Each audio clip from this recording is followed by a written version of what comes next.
Que le Seigneur vous bénisse tous très richement, bien-aimés.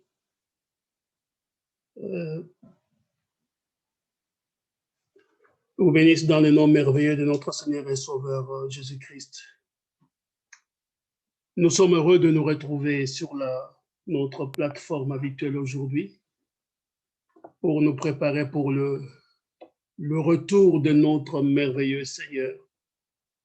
Et comme le bien-aimé mes sœurs chantaient tout à l'heure, que ce vieux monde, en anglais bien sûr, ne va pas me retenir, car j'ai déjà mis sur moi mon vêtement pour les noces de l'agneau. C'est vrai, je crois que tout ce que nous pouvons faire maintenant, c'est de pouvoir ainsi nous tourner vers le Seigneur et attendre sa venue avec vraiment un zèle renouvelé dans tout ce que nous faisons. Les frères nous ont lu cette parole de 1 Thessaloniciens 5, si on peut revenir un peu dessus un moment. 1 Thessaloniciens 5, du 1er jusqu'au 10e verset, en sautant quelques versets comme il l'a fait. Mais je vais lire surtout quelques derniers versets parce qu'il a dit, pour ce qui est des temps et des moments, vous n'avez pas besoin qu'on vous en écrive. Je crois que pour chacun d'entre nous aussi, nous savons que le temps dans lequel nous vivons nous indique clairement que nous sommes à la fin des temps. Nous sommes dans les dernières heures. Comme le dit souvent le frère Franck, dit que nous sommes à la fin du temps de la fin. Nous sommes dans cette période où chacun d'entre nous doit reconsidérer sa marche avec le Seigneur et comprendre ainsi où il se tient effectivement et savoir que tout déclare dans les cieux, sur la terre, que notre Seigneur est à la porte. Alors, comme il est arrivé au verset 8, il dit, mais nous qui sommes du jour, soyons sobres, ayant revêtu la cuirasse de la foi et de l'amour ou de la charité, comme c'était écrit dans sa Bible à lui, et ayant pour casque l'espérance du salut. Je crois que c'est la chose la plus glorieuse, la plus importante, cette espérance du salut, sachant que nous allons passer de ce monde à l'autre et être retrouvés ainsi dans le bras du Seigneur. C'est ce que dit le verset suivant, car Dieu ne nous a pas destinés à la colère, mais à la possession du salut par notre Seigneur Jésus-Christ. Nous ne sommes pas un peuple destiné à la colère, mais à l'acquisition du salut par Jésus-Christ, par son sacrifice à Golgotha. Alors, qu'est-ce que c'est qui est mort pour nous afin que soit que nous veillions, soit que nous dormions, nous vivions ensemble avec lui. Ça, c'est quelque chose qui doit être pour nous, enfants de Dieu aujourd'hui et chrétiens. Nous ne sommes pas chrétiens par appellation. Nous ne sommes pas chrétiens parce qu'on nous appelle chrétiens. Mais je crois que nous le sommes par la naissance. Nous sommes nés enfants de Dieu. Nous ne sommes pas fabriqués de titres. Alors, soit que nous veillions, soit que nous dormions, que nous vivions ensemble avec le Seigneur Jésus-Christ tous les jours de notre vie. Que Dieu soit glorifié, que Dieu soit béni. On pourrait s'étendre longtemps, mais je sais qu'il y a des bien-aimés qui sont dans d'autres hémisphères, qui sont déjà à des heures très avancées. Nous voulons enchaîner avec la parole du jour. Nous avons des nouvelles assez difficiles aujourd'hui. Ce matin, on m'a réveillé très tôt pour m'annoncer que la femme de notre frère Achille était dans une condition difficile. Je préfère dire était dans une condition difficile. On l'a amené à l'hôpital. Et elle a été frappée par le coronavirus et n'arrivait pas à respirer correctement. Elle est asthmatique, frère Achille lui-même est atteint. Et leur enfant, d'après ce qu'il m'a dit, il est atteint aussi. Dernièrement, les services de santé ont décidé de l'amener à l'hôpital et j'attends qu'on puisse m'annoncer cela, mais nous avons prié. C'est pourquoi j'ai dit la femme de notre frère Achille était. Nous avons prié, et j'ai demandé au frère de la oindre d'huile, et nous croyons que notre prière, Dieu l'a exaucée, bien qu'on l'ait amené à l'hôpital pour aller ainsi superviser les choses par le médecin, là où ils sont à l'est.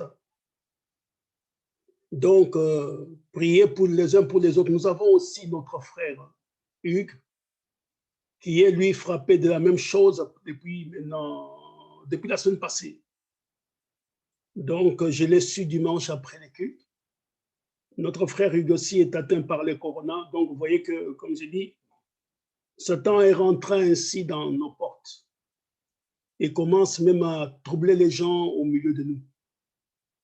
Vous savez, c'est comme quand il est parlé dans l'Exode ou même dans le livre de Luc, on dit que qu'à la fin des temps, ce sera un temps d'angoisse, de perplexité parmi les nations. Donc, nous voulons, nous, savoir où nous nous trouvons et qui est celui qui nous conduit, qui est celui qui dirige ainsi nos pas et nous amène ainsi à pouvoir vivre, à être protégés contre ces calamités. Parce que au temps du départ en Égypte, quand Dieu a commencé à frapper les Égyptiens, le peuple de Dieu était gardé ainsi dans un endroit, dans une sécurité que Satan ne pouvait pas ainsi approcher, ou même les jugements de Dieu les toucher. Ainsi, souvenez-vous les uns des autres de prier, gardez continuellement votre cœur dans la parole de Dieu. Je ne dis pas vos pensées, mais votre cœur dans la prière, dans la méditation, car les temps sont mauvais. C'est comme quand Jésus parla à ses disciples avant son départ, il a dit, priez afin que vous ne tombiez pas dans la tentation. Il y a plein de choses qui peuvent arriver, mais nous continuons à croire que Dieu nous protège, soit que nous sortions, soit que nous rentrions, nous sommes toujours avec le Seigneur. Que Dieu soit glorifié en toutes choses. Avant aussi de pouvoir continuer avec le message, je crois que demain, c'est 14 heures. Demain, nous aurons Zurich. Ma femme vient de me... On va regarder encore pour les heures, mais je crois que c'est 14 heures maintenant. Donc, réunion de Zurich demain, dimanche, dernier dimanche du mois à 14 heures. Donc, 13 heures ici. Donc, 13 heures heure de l'Angleterre. Donc, n'oubliez pas cela. Puis, dimanche suivant, ce sera alors Krefeld pour nous à 10 heures. Nous allons alors, sans tarder, lire un peu une portion des Écritures. Nous prendrons Ésaïe 55. Dans l'Ancien Testament, je vais juste exhorter un peu ce soir. Ésaïe au chapitre 55.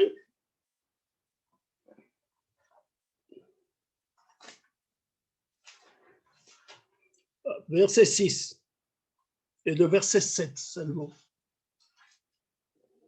Ésaïe 55, versets 6 et 7. 10 o'clock. Excuse me.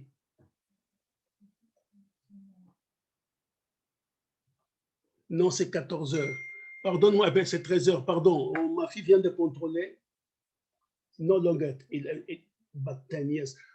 On vient de confirmer, c'est à 10 heures.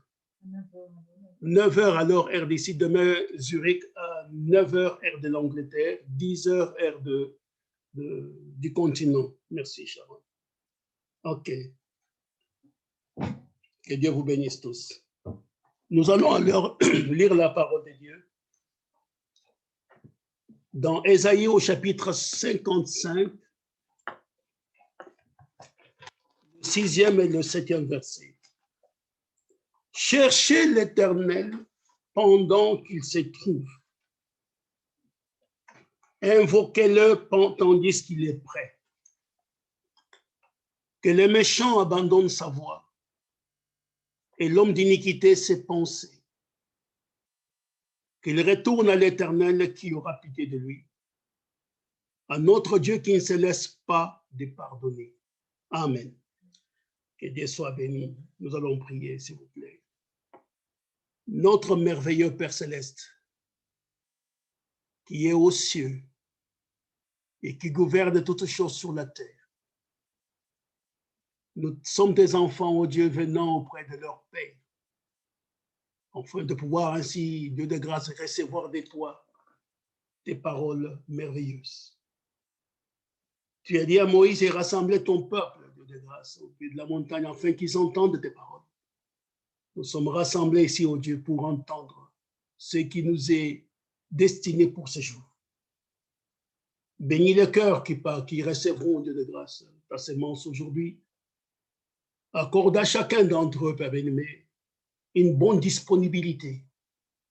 Accorde-leur, Dieu de grâce, l'obéissance et la foi et un amour sincère à ton égard, Père Tout-Puissant.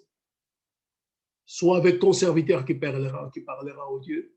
Oins ma bouche, Père, et mes pensées, et que tout ce qui est à moi, Dieu de grâce, te glorifie. C'est ma prière, au Dieu, que je te présente en cet instant ensemble avec tous les bien-aimés, dans le nom de notre Seigneur et Sauveur Jésus-Christ. Amen. Bien-aimés frères et sœurs, nous vivons un temps difficile, le temps de confinement, le temps où, comme nous avons dit, nous voyons la perplexité dans les nations. Comme l'a dit le frère, vous n'ignorez pas dans quel temps nous vivons. Et comme je dis aussi que nous voyons maintenant que la maladie qui est dans le monde commence même à pouvoir nous chatouiller ou nous toucher, nous, qui sommes des enfants de Dieu.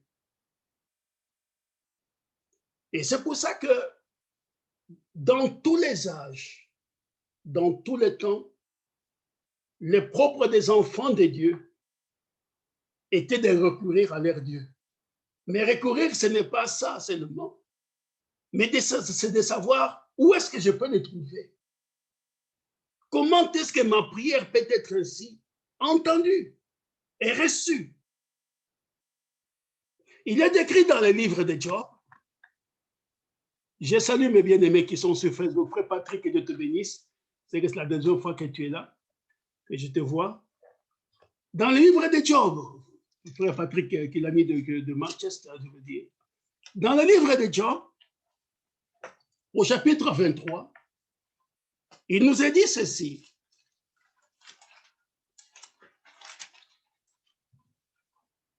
Comme j'ai dit, je vais seulement essayer de pouvoir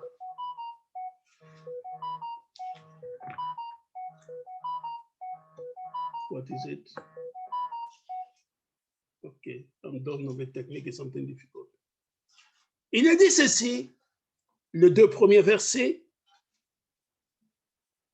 Job prit la parole et dit, maintenant encore ma plainte est une révolte, mais la souffrance étouffe mes soupirs.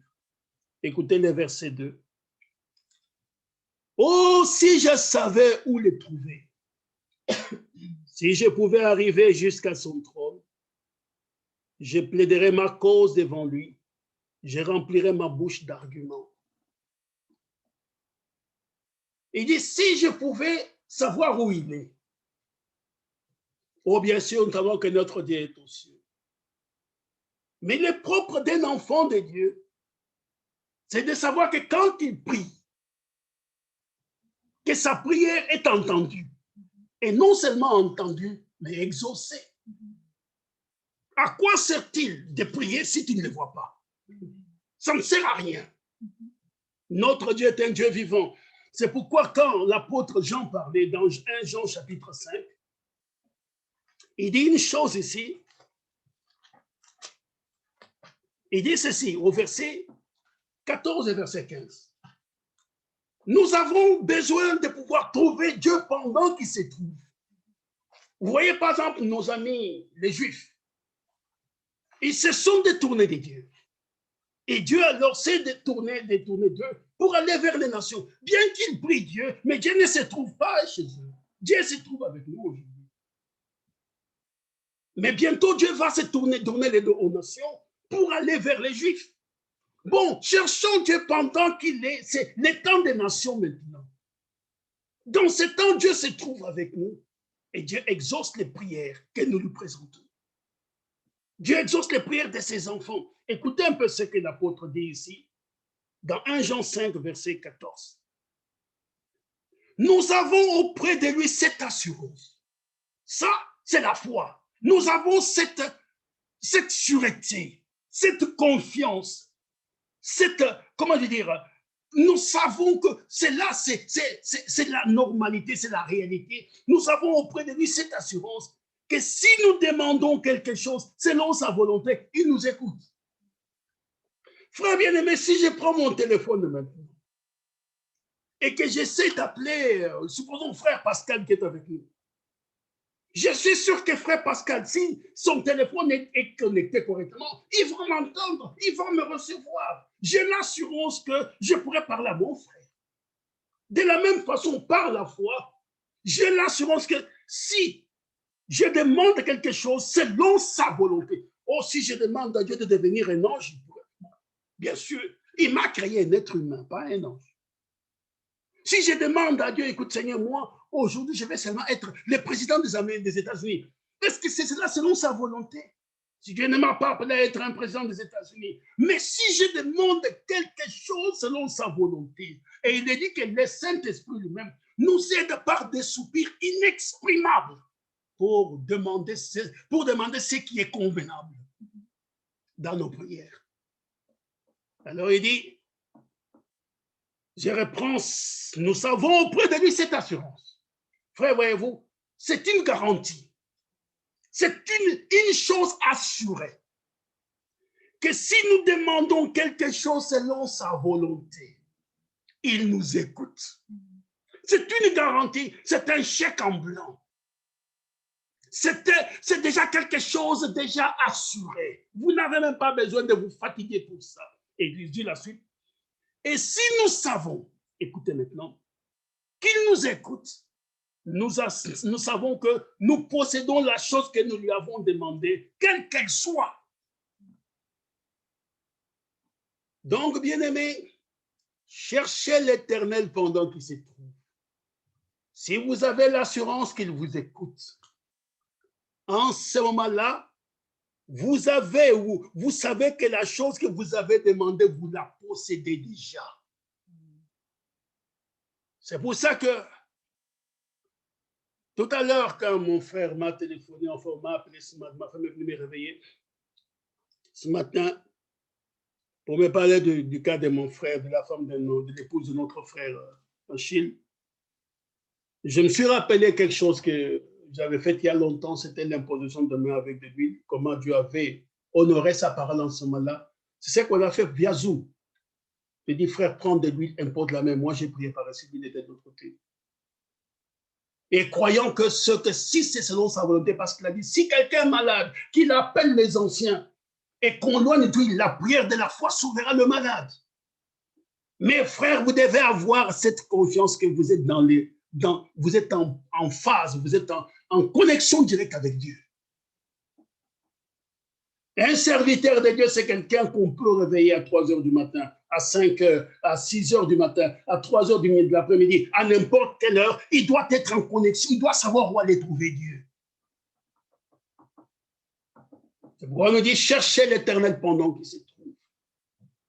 Et nous avons une autre promesse dans la Bible, dans Matthieu au chapitre 7. Il nous est dit ceci. Matthieu au chapitre 7.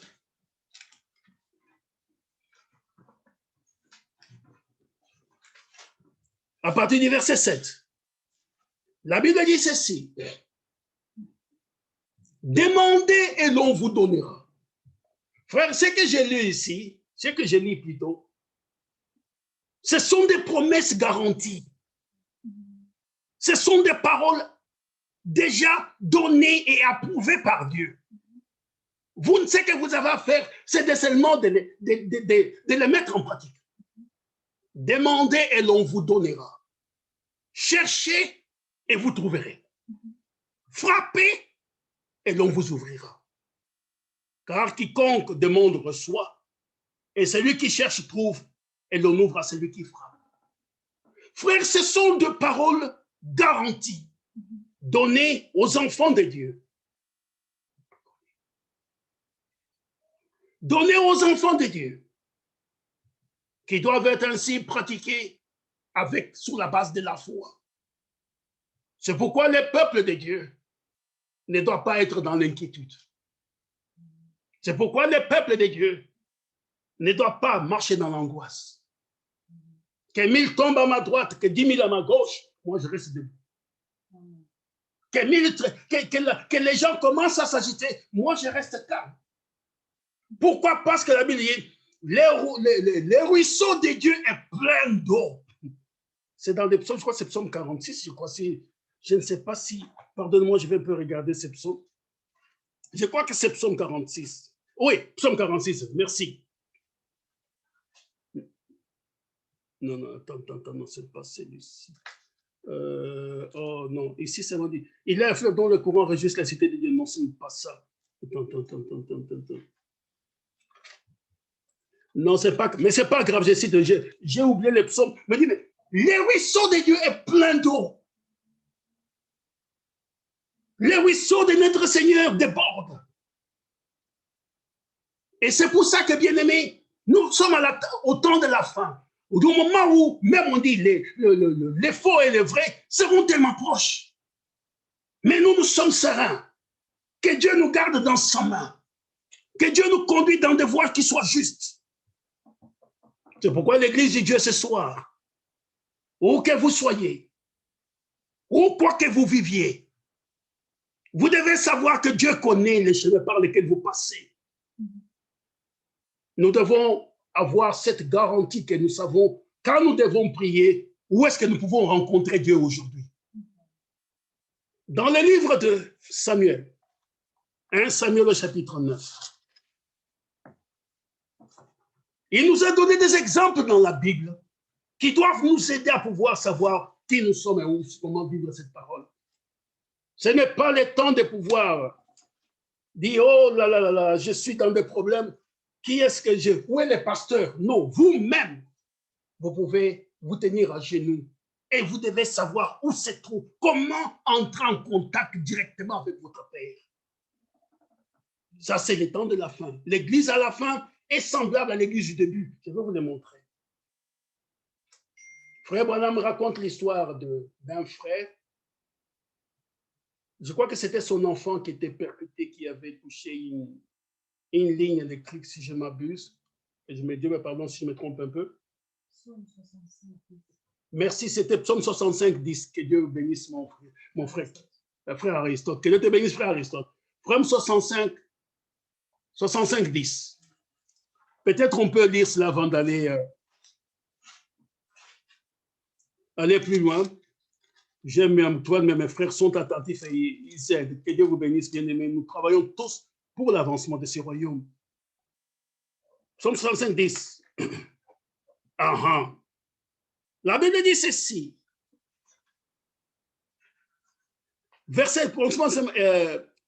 Commençons verset 8 et verset 10, je préfère ça. Il apaise les mugissements des mers, les mugissements de leurs flots et les tumultes de peuple. Ça, c'est Dieu. Ceux qui habitent aux extrémités du monde s'effraient de tes prodiges. Tu remplis d'allégresse l'Orient et l'Occident.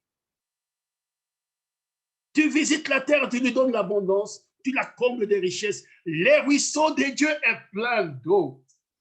Foi vrai, ce sont des bénédictions. Vous dites ceci, mais ceux qui sont aux extrémités de la terre du monde s'effraient de tes prodiges. Mais pour nous, les ruisseaux de Dieu est plein d'eau. Il fertilise la terre pour nous. Nous devons savoir quand notre relation avec Dieu doit être différente, frère. Quand je prie, je ne prie plus en l'air. Je ne parle pas en l'air. Je m'adresse comme mon frère Aristote. Il a téléphoné tout à l'heure, il a envoyé le message. Il savait que les messages ont reçu. Il avait l'assurance qu'en envoyant cela, on allait recevoir cela. De même, vous, en tant que croyants aujourd'hui, frères et sœurs, vous devez avoir cette relation. Quand vous vous mettez à genoux, vous priez, vous ne commencez pas à réciter comme les gens dans ce monde. Prions notre Père qui est aussi en train de penser aux cacahuètes. Non. Quand nous prions notre Père, Nous parlons à notre Père directement. Je lui parle, je sais qu'il m'écoute et qu'il m'exauce. Je ne récite pas des prières. Non, frère, ça c'est du monde. C'est du monde, c'est du catholicisme. Nous sommes sortis de Babylone. Les ruisseaux de Dieu est plein d'eau. Donc c'est Psaume 65, verset 10. Que Dieu te bénisse, frère Harrison. Maintenant, allons dans 1 Samuel. Je ne vais pas essayer de... J'ai dit, c'est une exhortation. Je vais essayer de contrôler l'heure. Mais je vais résumer cela. C'est quand Dieu devait maintenant donner un roi à Israël selon leur demande. Et les choix étaient tombés sur Saül. Mais la façon dont maintenant Dieu va amener Saül à la compréhension de la chose. Les ânesses de son papa avaient disparu. Et les papas, ce qui s'appelait Kis, 1 Samuel chapitre 9, a dit à son fils, le verset 3, les ânesses de Kis, père de Saül, s'égarèrent. Et Kis dit à Saül, son fils, prends avec toi l'un des serviteurs, lève-toi, va et cherche les ânesses. Ils sont partis, ils ont cherché partout, ils n'ont pas trouvé. Maintenant, au verset 5, ils étaient arrivés dans le pays de Tsouf, lorsque Saül dit à son serviteur qui l'accompagnait, viens, retournons de peur que mon père, oubliant les ânesses, ne soit en peine de nous. Oublions les ânesses, retournons. Maintenant, écoutez la réponse du serviteur de cet enfant. Le serviteur lui dit, voici, il y a dans cette ville un homme de Dieu, et c'est un homme considéré. Tout ce qu'il dit ne manque pas d'arriver. Allons-y donc, peut-être nous fera-t-il connaître le chemin que nous devons prendre. Amen. Bien-aimés frères et sœurs, je ne sais pas si vous avez saisi, comme moi je l'ai saisi ici, les ânesses avaient disparu.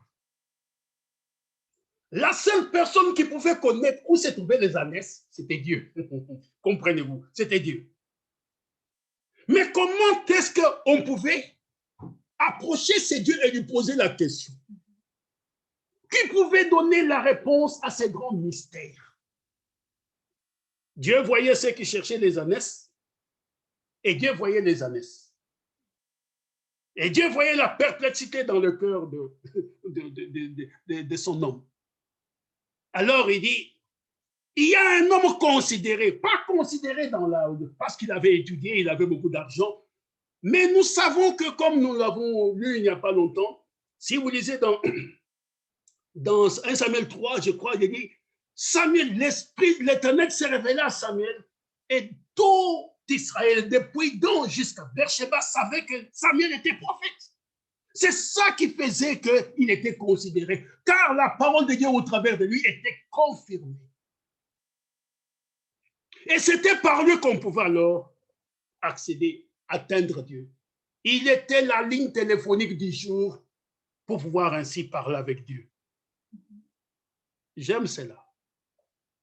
Il était le moyen que Dieu avait mis sur la terre ces jours-là pour pouvoir parler avec son peuple. Un prophète, un serviteur véritable de Dieu n'est qu'un micro au travers duquel Dieu parle avec ses enfants. Dieu prêche à ses enfants. Dieu console ses enfants. Il n'est lui-même rien, ce n'est qu'un vase. Et c'est ainsi que finalement Saül et son serviteur, vous connaissez l'histoire si vous lisez, je ne vais pas tout lire, ils sont allés trouver qui? Trouver Samuel. Et avant qu'il n'arrive, Samuel attend. Quand je vais lire quelque chose.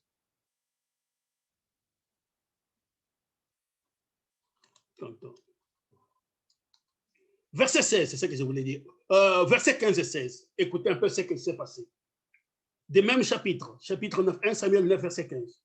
Or, un jour avant l'arrivée de Saül, l'Éternel avait averti Samuel en disant, voyez-vous, demain à 7 heures, je t'enverrai un homme du pays de Benjamin et tu lui viendras pour chef de mon peuple d'Israël.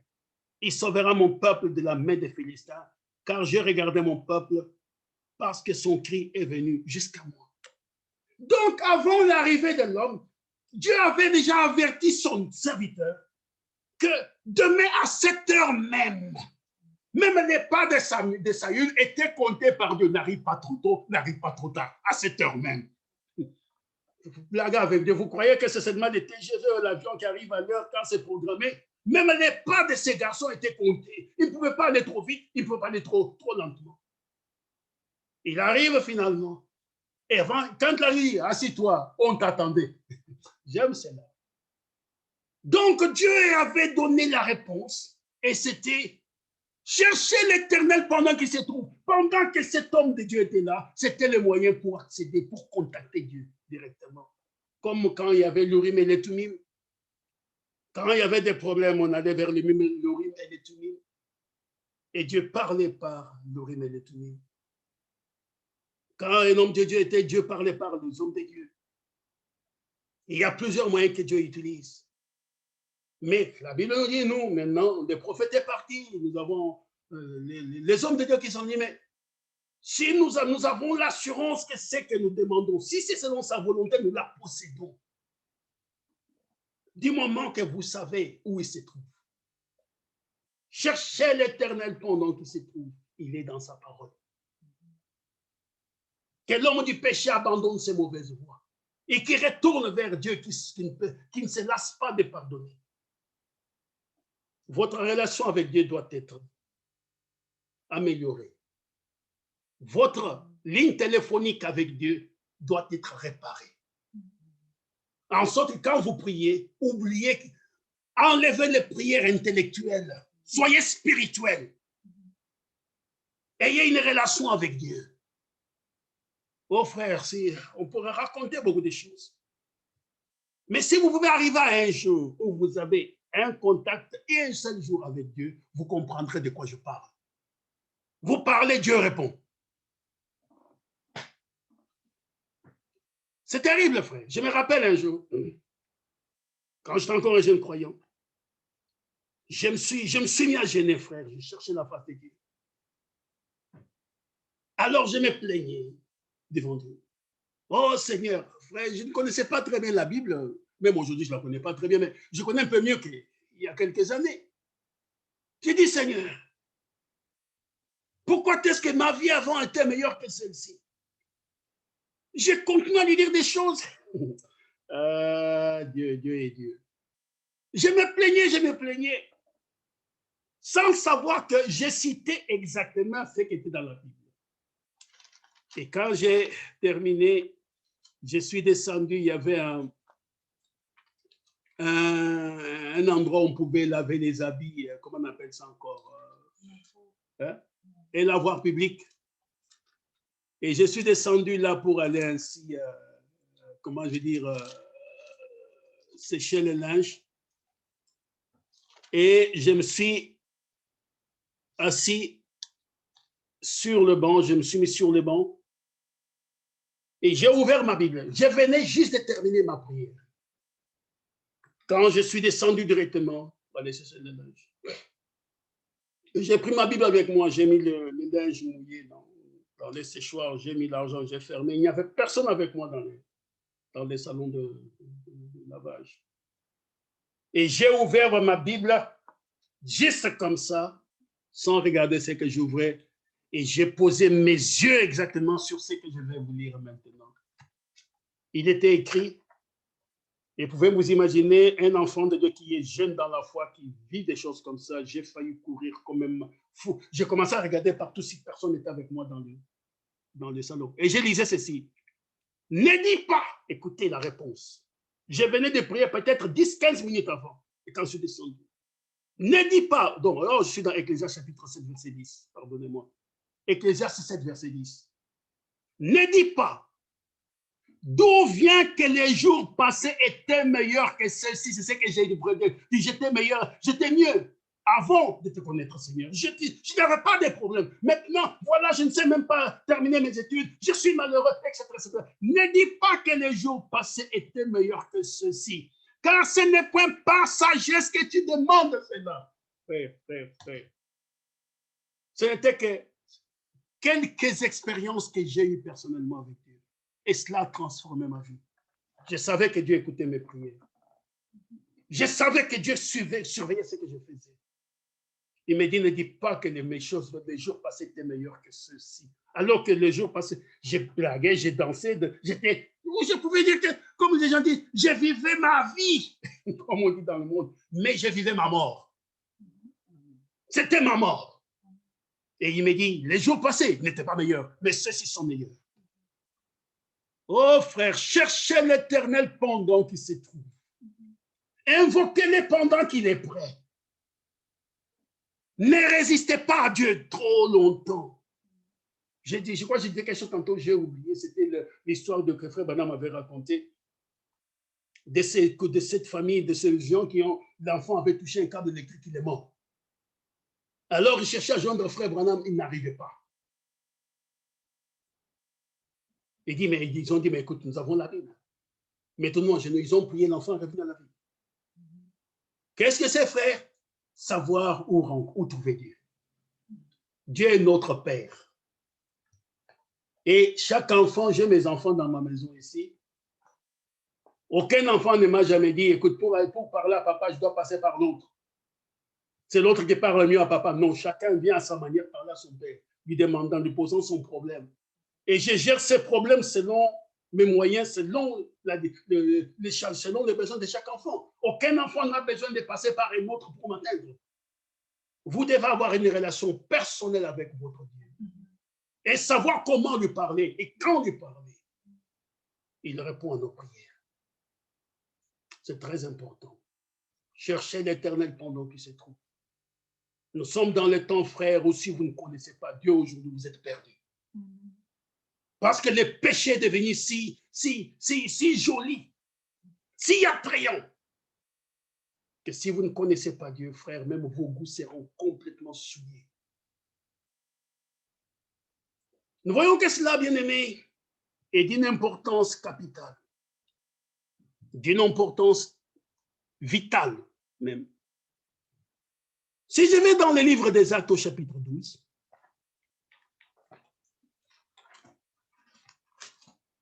livre des Actes au chapitre 12,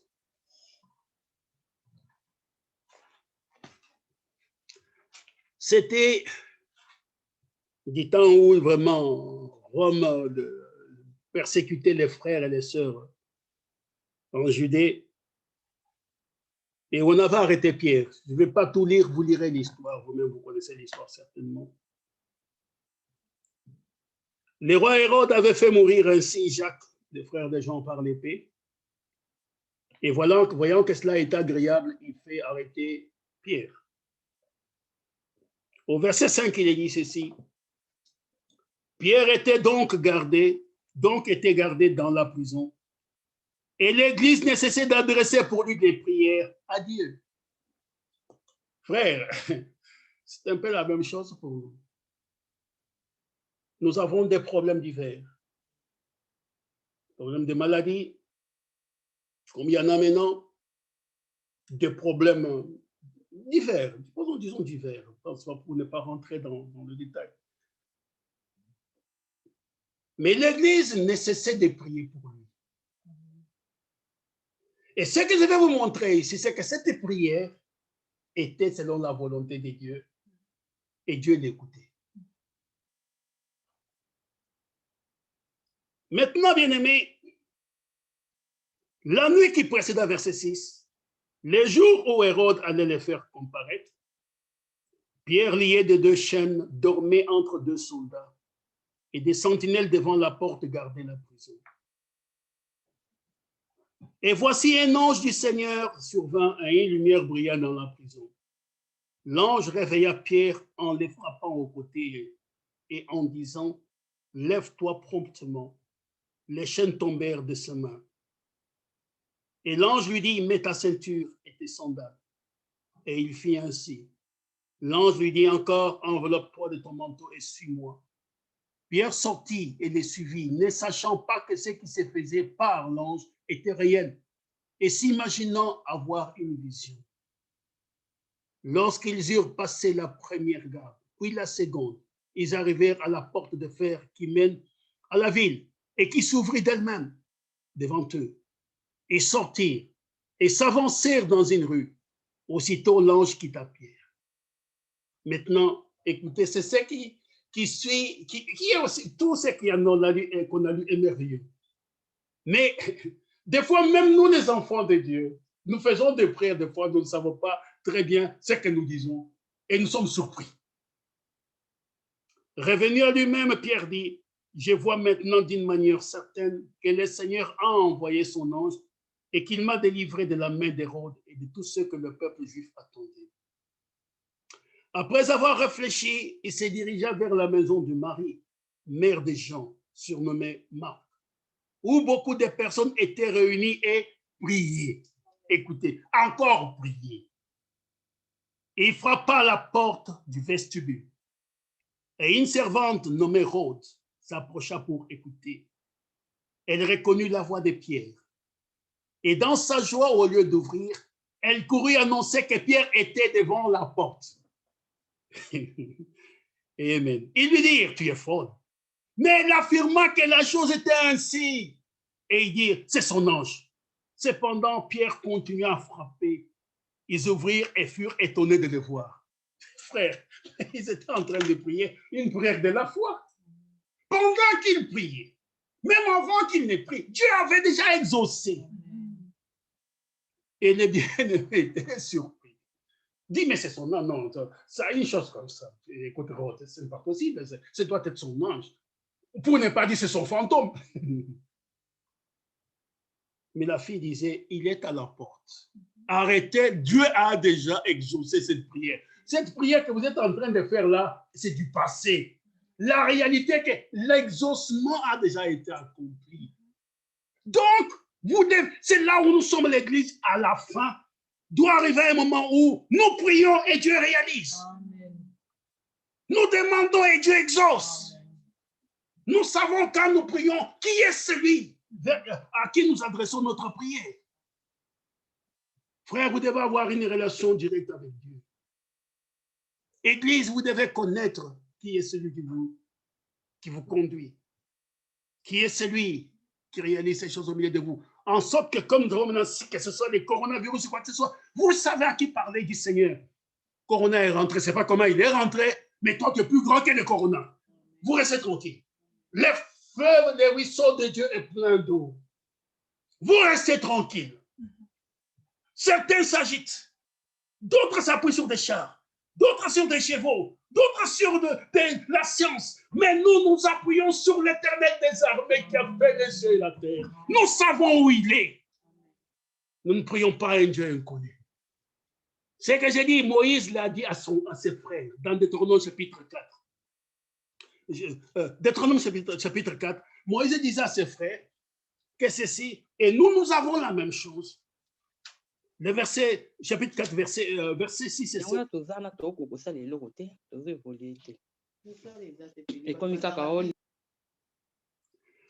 Il dit ceci, vous les observerez, vous les mettrez en pratique, car ce sera là votre sagesse et votre intelligence aux yeux de tes peuples qui entendront parler de toutes ces lois et qui diront, cette grande nation est un peuple absolument sage et intelligent.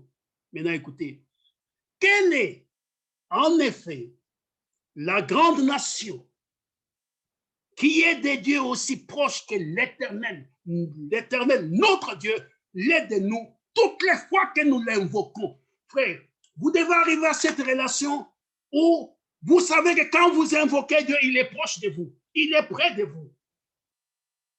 Et pas, oui, j'espère qu'il m'a entendu, j'espère qu'il va exaucer. Non. Quelle est cette grande nation, pas même une très grande nation, qui est ces multiples dieux qui sont aussi proches d'elle, comme Dieu est près de ses enfants, de nous aujourd'hui. Frère, nous paniquons devant des situations comme le coronavirus, le cancer, les maladies, toutes ces choses. Mais la Bible dit, Dieu est près de nous, il écoute ses prières. Comme je dis, l'église à Jérusalem, ils étaient même surpris. Mais c'était le temps où Dieu traitait directement avec son peuple. l'Église au début. Parce qu'il nous est dit, dans le livre des Actes, que Dieu travaillait, dans le livre de Marc, pardon, je lisais encore ça tout à l'heure, que Dieu allait avec eux, travaillant avec eux et confirmant leurs paroles par de signes et des prodiges. C'est Marc chapitre 16, des signes et des prodiges qui faisaient ainsi en leur milieu. Marc 16, prenons Marc 16,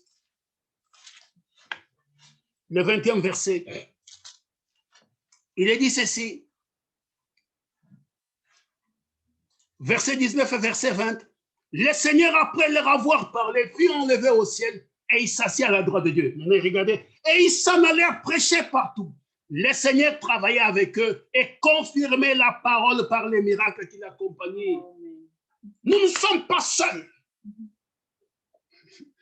Qui est celui, l'Éternel, cherchez l'Éternel pendant qu'il est proche.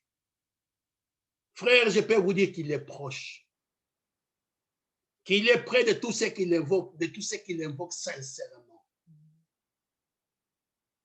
C'est pourquoi nous avons le grand privilège aujourd'hui d'avoir cru au message du temps de la fin. Ce message, frère, ce n'est pas pour une étiquette, pour nous faire valoir ou quoi que ce soit. Ça, c'est dans le programme de Dieu, ce que Dieu devait faire avant le retour de Jésus sur la terre. Il devait envoyer Élie, les prophètes, pour nous ramener la parole qui amène la foi originelle du début. Et ayant cela, maintenant, nous devons, ayant même, comme on l'a dit, ayant de telles promesses, purifions-nous de toute souillure, de la chair et de l'esprit, en achevant notre perfectionnement dans la crainte et les tremblements. Ayant de telles promesses. Mais vous devez savoir où se trouve votre Dieu. Quand vous parlez, vous savez qu'il vous écoute. Quand vous parlez, vous savez qu'il est attentif à ce que vous faites, à ce que vous dites, et il vous donne ce que vous lui demandez. Ça, c'est... Vous savez, frère, des fois, quand nous lisons la Bible, une fois, il y a une sœur qui me disait, j'aime bien lire un livre de psaumes. Je dis, pourquoi? Je dis, parce que David, quand il parle, on sent qu'il est humain. Il est comme moi. On voit qu'il est passé par les mêmes difficultés que nous tous. Je dis, ah bon, oui. Je dis, oui, c'est vrai. Mais cet homme qui est passé par les mêmes difficultés que nous tous, je vais un peu lire quelque chose. Si on prend, par exemple, dans les premiers livres de Samuel encore, le chapitre 23, par exemple, ou même, prenons chapitre 30, le dernier chapitre de 1 Samuel. Il y en a plusieurs comme ça, mais je vais prendre le chapitre 30. Je voulais lire le chapitre 23, mais on peut aller directement au chapitre 30. David était parti avec ses hommes, il avait 600 hommes. Il était parti en campagne, comme on dit, en guerre. Il revient, il trouve que les Amalécites s'étaient infiltrés en Judée, ils avaient brûlé la ville où il était, ils avaient fait captif tous ceux qui étaient restés, les femmes, les enfants, ils avaient tout amené. Je vais quand même lire avec vous, c'est là.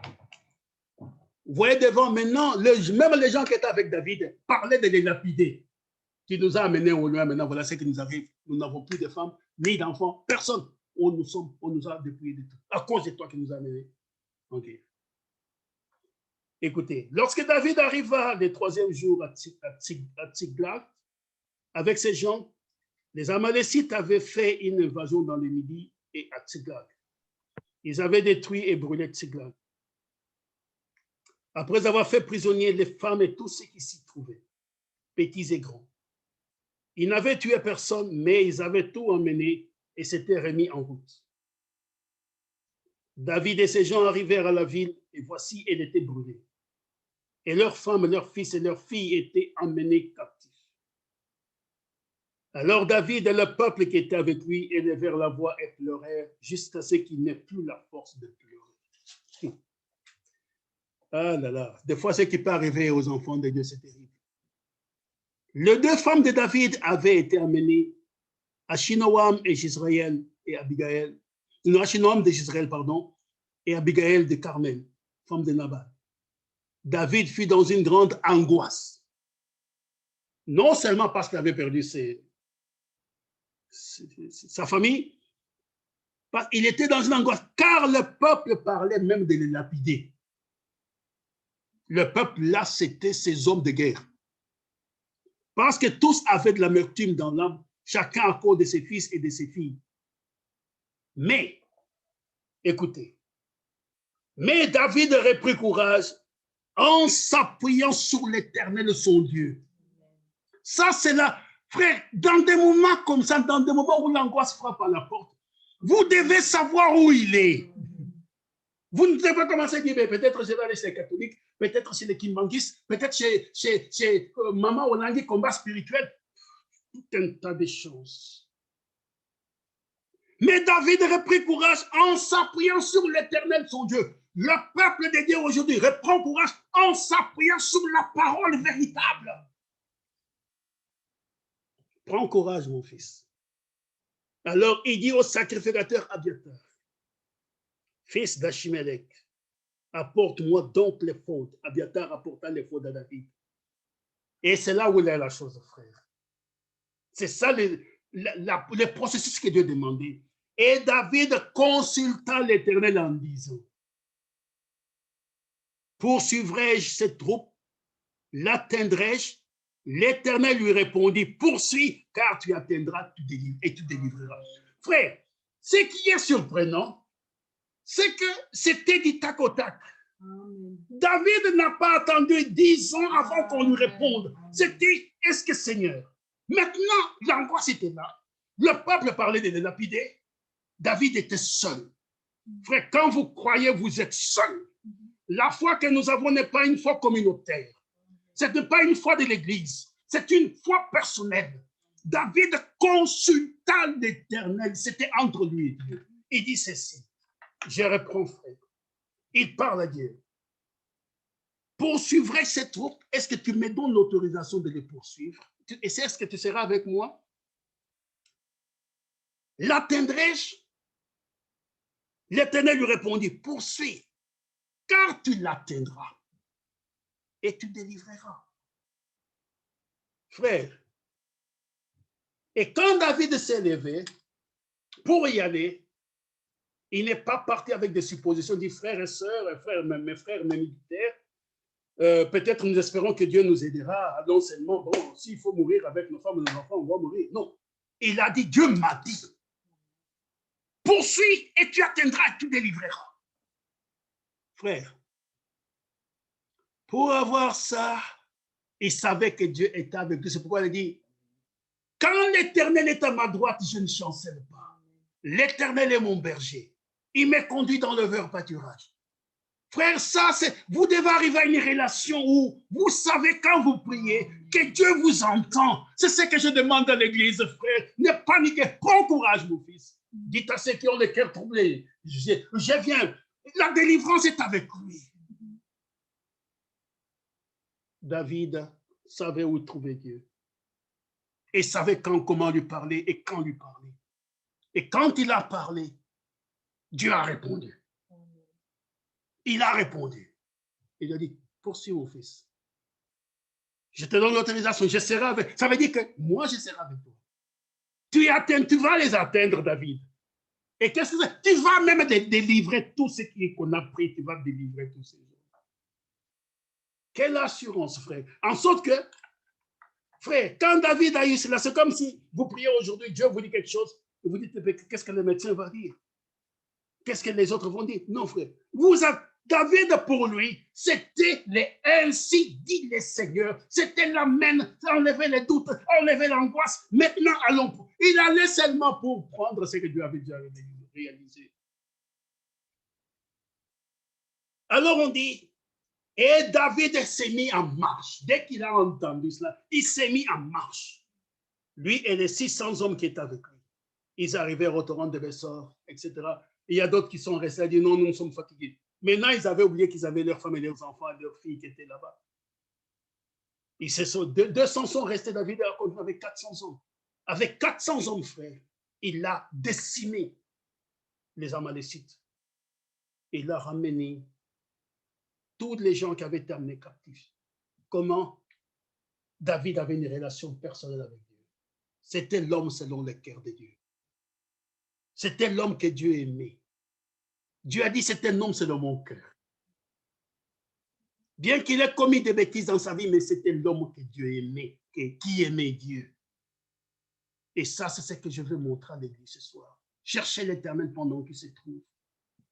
Pendant que Dieu est avec vous, frère.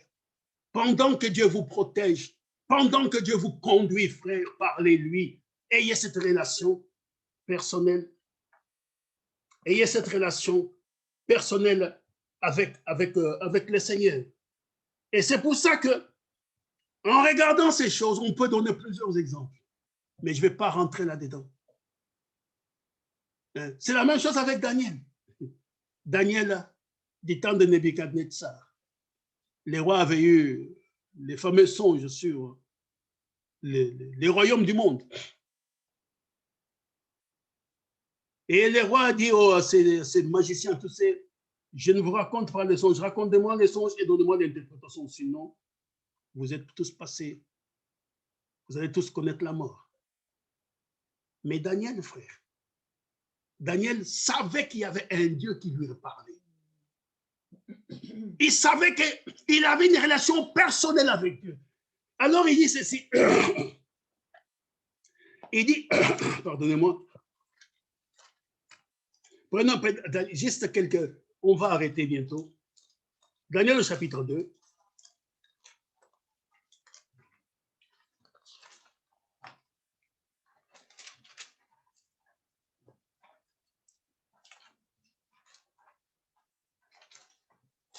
Prenons d'abord un peu le verset 8, chapitre 2. Ça, c'est le roi Nebuchadnezzar qui parle. Le roi reprit la parole et dit, je m'aperçois en vérité que vous voulez gagner du temps parce que vous voyez que la chose m'a échappé.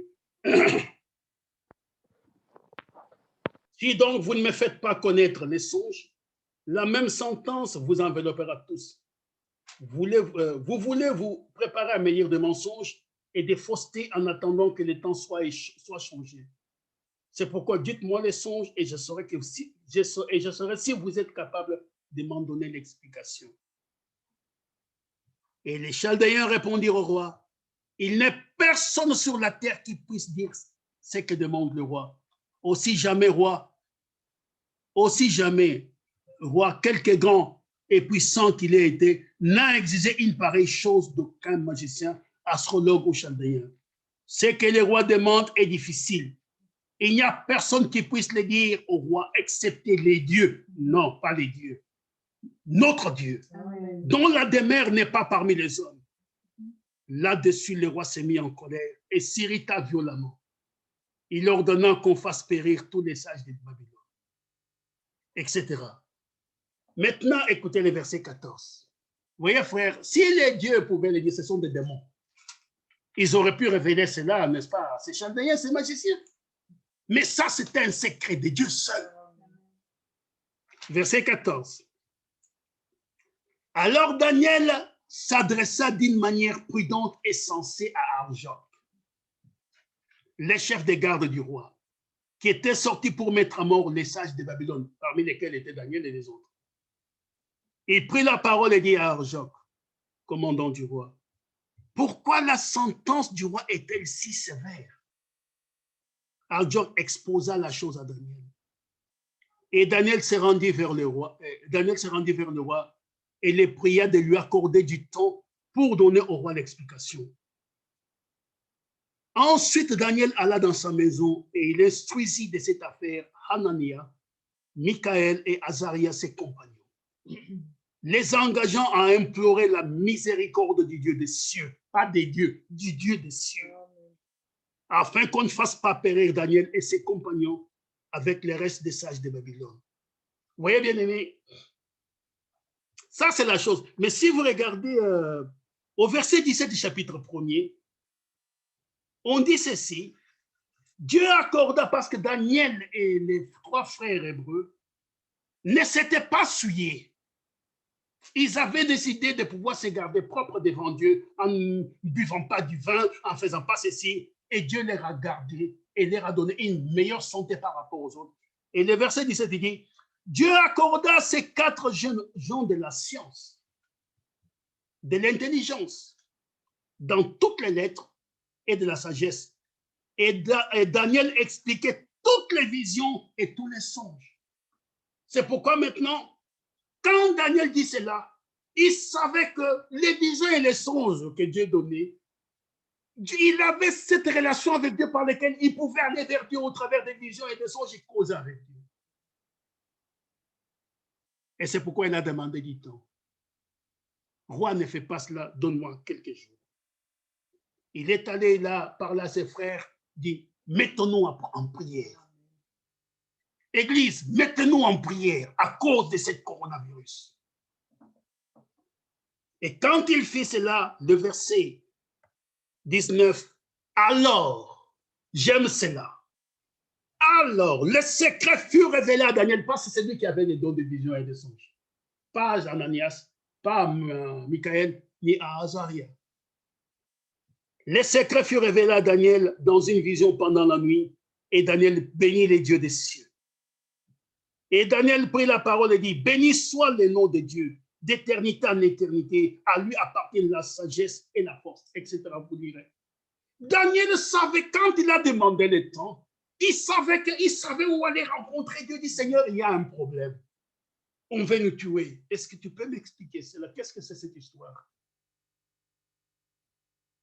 Cherchez l'Éternel pendant qu'il se trouve. Frappez, frappez, c'est une garantie, on vous ouvrira.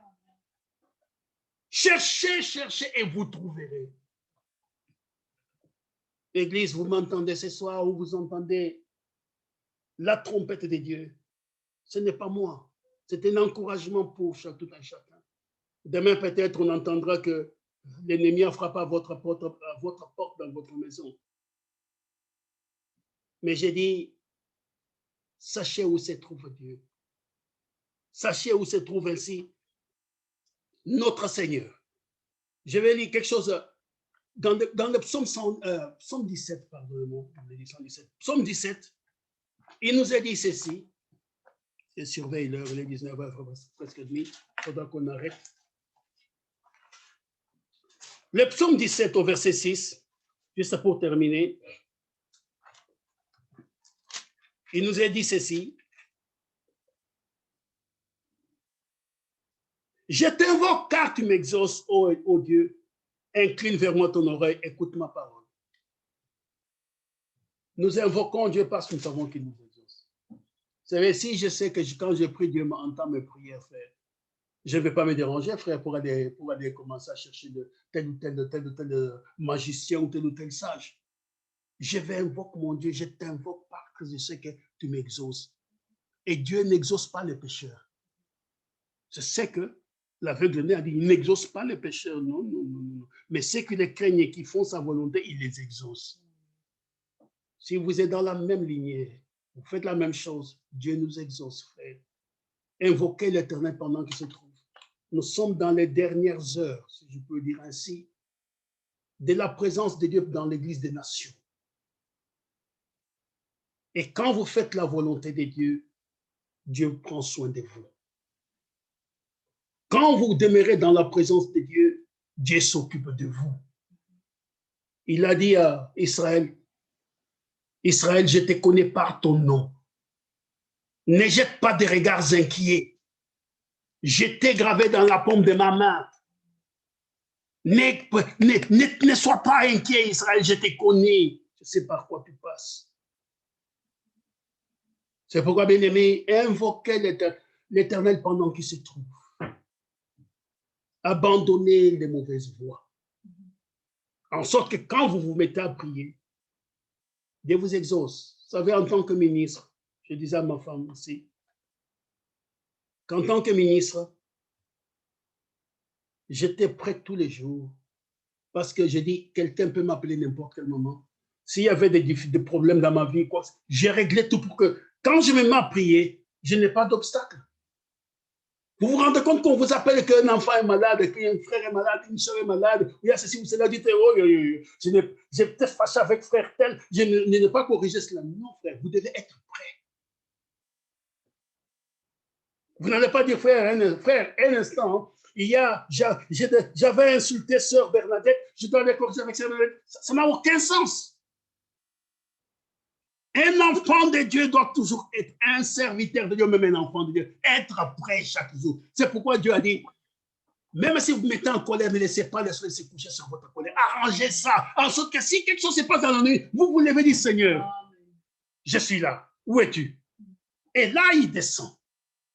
Mais s'il y a quelque chose entre toi et lui, balayez d'abord la chose. C'est pourquoi il dit, même quand tu viens offrir ton offrande, si tu te rappelles que quelqu'un a quelque chose contre toi, va d'abord ranger la chose, reviens comme ça, nous nous retrouvons. Que Dieu vous bénisse, bien-aimés. Cherchez l'Éternel pendant qu'il se trouve. Aujourd'hui, on peut encore le trouver. Dans sa parole et par la foi. Aujourd'hui, on peut encore lui parler. Et notre Dieu répond. Non pas seulement en vision, non pas seulement, même au travers des prédications, il répond. Au travers des cantiques, il vous parle. Il ne faut pas vous imaginer, je ne vais pas le dire ici, il y a, notre frère prêchait il n'y a pas longtemps, je ne lui ai jamais dit ça, un frère qui prêchait sur la plateforme. Il y avait quelque chose qui était sur mon cœur tout le temps. Mais vous savez quoi, frère, quand il a commencé à prêcher, je savais que c'était Dieu qui me... Directement, et la chose a été ôtée directement de mon cœur. Dieu nous parle tantôt d'une manière, tantôt d'une autre. Cherchez l'Éternel pendant qu'il se trouve. Tant que vous sentez que Dieu corrige des choses et qu'il vous répond, frère, soyez heureux, il est là, il prend soin de vous. Ne dites pas, oh là là là, il m'a encore grondé hier. Non, frère, il vous gronde parce qu'il est là en train de pouvoir prendre soin de vous. Cherchez l'Éternel pendant qu'il se trouve. Frappez, frère. Pendant qu'il a dit, Seigneur, ouvre-moi, Seigneur, exauce-moi, Seigneur, pardonne-moi, Seigneur, parle-moi, frère, il est fait. En tant qu'enfant de Dieu, chacun d'entre nous a fait d'expérience. Et quand je parle même à mes enfants, je les exhorte, je dis, écoutez, je ne vous prêche pas seulement, je ne vous parle pas seulement parce que c'est écrit, mais j'ai expérimenté aussi certaines choses. Voilà ce que j'ai expérimenté. Ce Dieu-là, il est réel. Il s'est fait voir quand il le veut et comme il le veut. Cherchez l'Éternel pendant qu'il se trouve. Invoquez-le pendant qu'il est prêt. Aucun Dieu n'est aussi près de nous. Demandez même à des gens qui suivent d'autres religions. Ils ne peuvent pas vous parler de ce que nous disons, frère. Ils ont des philosophies. Mais nous avons la réalité. Nous avons la vie. Vous priez Dieu, vous avez quelque chose dans le cœur, un péché dans le cœur, et vous voyez que Dieu en ôte ces péchés. Quelle est la science qui peut vous opérer et ôter une mauvaise pensée dans votre cœur? Donne-moi, quel médecin, quel chirurgien, quel médicament, quel comprimé peut ôter les péchés du cœur de quelqu'un? Mais notre Dieu le fait. Tous les jours, gratuitement. Cherchez l'Éternel pendant qu'il se trouve. Que Dieu nous bénisse. Que Dieu nous bénisse. Que te mettre veux-tu briser du péché, le péché. Veux-tu briser du péché, le pouvoir.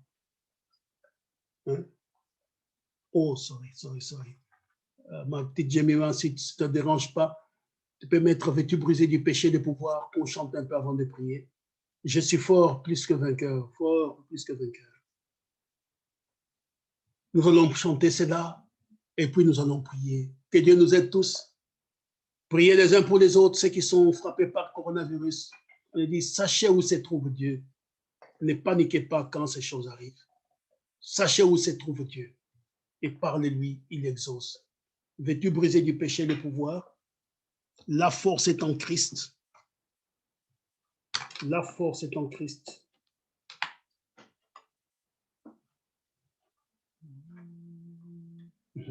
Merci beaucoup, Jéméma. On peut chanter tous là où nous sommes. Veux-tu briser du péché le pouvoir? La force est en Christ, la force est en Christ. Si dans ton cœur tu veux le recevoir, la force est dans le sang de Christ. Je suis fort, fort, oui, plus que vainqueur. Par le sang, oh mon sauveur, je suis fort, fort, oui, plus que vainqueur par le sang de Jésus, mon sauveur. Vais-tu braver et la mort et l'enfer, la force est en Amen, la force est en Christ. Jésus des mots fait tomber tout est fait. La force est dans le sang. Je suis fort, fort, oui, plus que vainqueur. Oh, par le sang, oh, mon sauveur, je suis fort, fort, oui, plus que vainqueur par le sang de Jésus, mon sauveur. Vais-tu marcher toujours pur, triomphant? La force est en Christ, la force est en Christ. Faut te garder, Jésus est tout puissant. La force est dans le sang de Christ. Je suis fort, alléluia, oui, plus que vainqueur. Oh, par le sang, oh, mon sauveur, je suis fort, fort, oui, plus que vainqueur, par le sang de Jésus, mon sauveur. Vêtu du ciel, t'approcher chaque jour. Amen. C'est ton Christ, avec Jésus demeurer pour toujours. La force est dans le sang. Oh, je suis fort, mais oui, plus que vainqueur. Par le sang de Jésus, oh mon sauveur, je suis fort, fort, oui, plus que vainqueur par le sang de Jésus. Oh, there is power, power, wonder-working power in the wonderful blood. Oh, the Lamb, there is power, wonder-working power in the precious blood of. Oh, there is power, wonder-working power in the blood of the Lamb, there is power, wonder-working power in the precious blood of the Lamb. Notre Père et notre Dieu, nous te sommes infiniment reconnaissants encore ce soir, Père, pour tes paroles d'encouragement, pour tes paroles d'édification, Seigneur bien-aimé. Seigneur, Marthe et Marie savaient où s'est trouvé Jésus. Quand la calamité est tombée sur leur maison, ils l'ont envoyé chercher. Les frères et les sœurs de Jopé savaient où s'est trouvée la solution. Quand ils ont envoyé chercher Pierre, ils savaient que Dieu parlait par cet homme. Seigneur, l'Église en tout temps a su comment contacter Dieu. Accorde-nous, Dieu de grâce, pendant ce temps où nous voyons la peste frapper la terre, où que 1000 sont en train de tomber, 10 000 par-ci, 10 000 par-là, Père. Nous voulons avoir cette assurance que nous sommes dans le vrai. Nous sommes à l'ombre du Tout-Puissant, à l'ombre de l'Éternel. C'est lui qui a fait les cieux et la terre. Seigneur, renouvelle-nous notre foi, notre consécration. Renouvelle-nous notre engagement à ton égard, Père Tout-Puissant. Et que notre ligne, nos lampes puissent être nettoyées, allumées, Seigneur bien-aimé, afin que nous puissions voir sur quel chemin nous sommes engagés. Bénis l'Église du Dieu vivant ce soir. Bénis mon frère et ma soeur Isabelle, là où elle est. Que sa foi puisse encore être renouvelée, Seigneur bien-aimé, mon frère Achille, mon frère Hugues, mon frère Zacharie, et tous les enfants de Dieu, partout où ils sont, où cette chose a frappé à la porte, Père. Soit pour nous le baume des Galates. Soit pour nous la solution à toute chose, Père. Qu'il n'y ait pas de perplexité dans ton Église. Comme il n'y en avait pas de grâce pendant qu'Israël marchait depuis l'Égypte jusqu'à la terre promise, il n'y a pas eu de malades, il n'y a pas eu de chaussures même usées, des habits qui s'étaient déchirés. Non, Père, tu gardes même les habits. Pas de perplexité dans le corps de Christ. Comme les prophètes l'ont prêché, dit que les chrétiens se reposent. Nous ne sommes point inquiétés par quoi que ce soit. Ainsi vient Dieu de grâce. Accorde-nous de pouvoir retrouver, comme Job le disait, comme nous l'avons lu tantôt, si je savais où le trouver. Lui, il avait un problème, mais nous, nous n'avons pas. Parce que nous savons aujourd'hui où se trouve. Tous les trésors, toutes les richesses des trésors de Dieu. En Christ se trouvent toutes ces choses, Père. Ainsi, bénis ton Église ce soir, Père.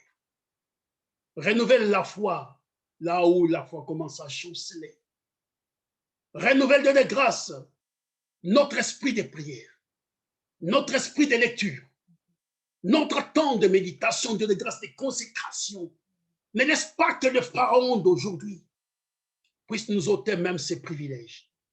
Mais nous voulons, Dieu de grâce, encore te parler et savoir que tu écoutes et que tu nous exauces. Avoir l'assurance que ce que nous demandons selon ta volonté nous est accordé. Que la gloire te soit rendue, Seigneur. Merci pour ta présence, merci pour ta grâce.